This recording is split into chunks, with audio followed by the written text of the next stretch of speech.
Yes, coffee.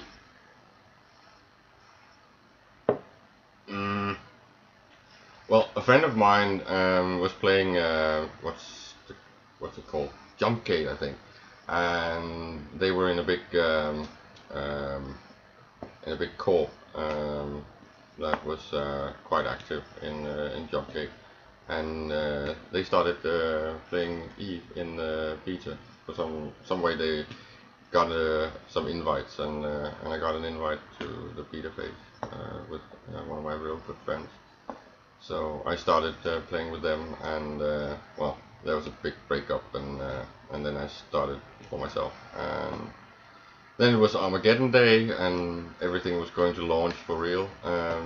And then there was a delay from the shipping, and that's why my character is actually not day one old.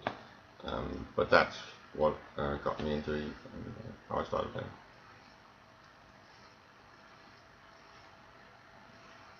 Oh, currently is not a good comparison. I wouldn't hope that most people would be playing that much because I think combined with what I do with you in real life, most of my days are a combination of Eve and Project at all times. So it's running all the time really.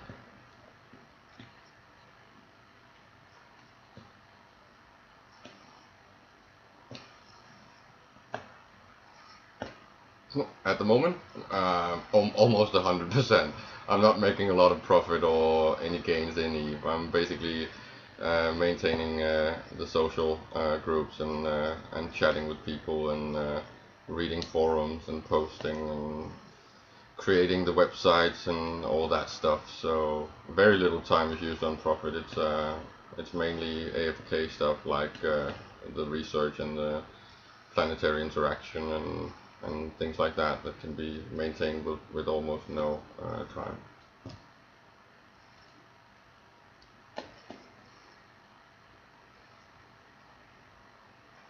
Well, at the moment I am, of course, the CEO of my own corp, and then I have a few short projects. So my main role is managing the lounge and being the CEO of Tonic, and Tonic is really kind of a retirement home for players that don't fly much uh, out in space and mainly permadocked in the stations. So not that active at the moment, but well, slowly people are joining up, and then when they get time, they do some activities, but not that much anymore.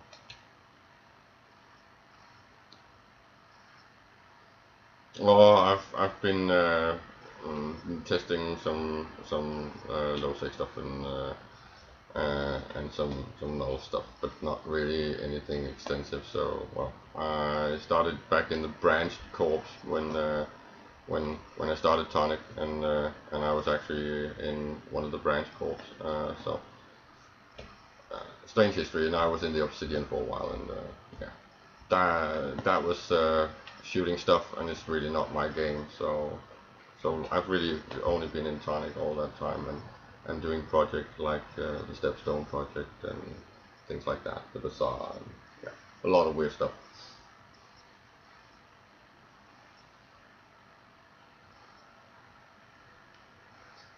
Well, I think I'm in a special situation because I started out being very focused on doing hardcore role playing in game, but due to my activities, I think they kind of melted together really early. I think the personality of Caleb became very much akin to my own, and vice versa. So um, I don't really see much difference now between when I'm talking as Caleb or as myself. I even get called Caleb when I'm in some social gatherings. It's only natural. So I respond to that name now almost as readily as I do my own.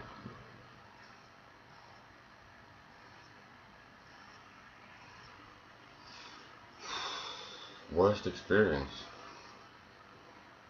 Well, I don't really think there's any really bad experiences. Of course, you always have bad experiences when it comes to people double crossing you, or um, people that didn't do what you were hoping they would do, or that broke with you on bad terms, or semi bad terms. You always experience some sort of fallout. I think it's very much akin to being a leader in real life. Businesses go wrong, you need to fire people.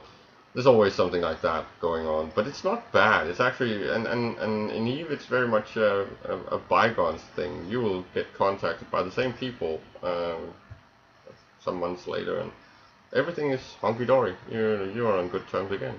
So forgive and forget. It's very unique in that way. Ah, the most epic win. I think that must have been when we were still able to manipulate markets almost single-handedly. Three people back in the old hub. When you were sitting there going buy, sell, sell, and simply just pulling up prices or dropping them when you needed to. We were running a big production scheme, and well, the production crew actually just asked me, could you please manipulate the prices up, and I would get them up, and would you please take them down, and I would take them down. So that was kind of fun. I think that was the most epic win, and of course some of the success with the Stepstone project. I sadly was on a small break when they started doing the whole alliance and big blue stuff, but it was fun. It was really cool. So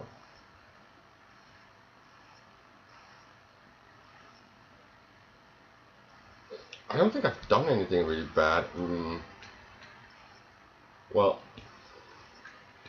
I think there might have been a few people that got a little bit disappointed or pissed at me when I went on my last break, because it was a huge fallout. The secondary or metagame market was totally in disarray after some of the biggest scams ever, and I had some fallout with my own alliance because it kind of went belly up with too high rent and too few active players and whatnot, and I kind of rage quit because it didn't really work with what I was going through in real life. So it just became a lot of stress, and I just quit, and I hardly logged in at that time. So I think some people might have been a little bit pissed at me at that point.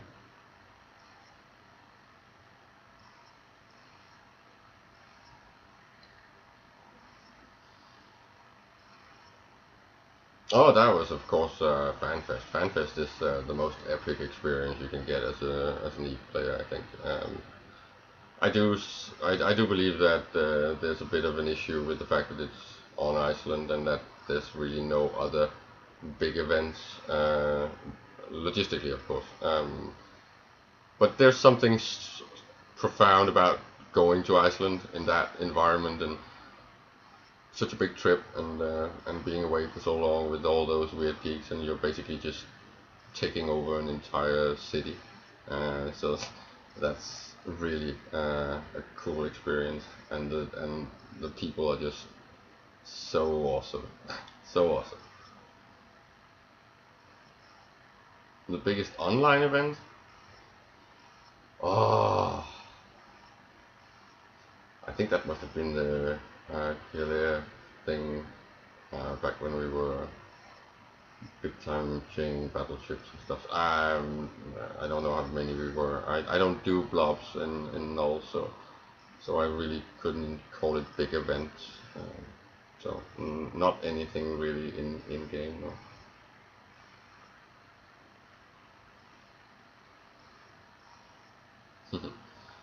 Well, I must say that I kind of liked and was inspired a bit by the whole with the whole wedding thing at the last FanFest.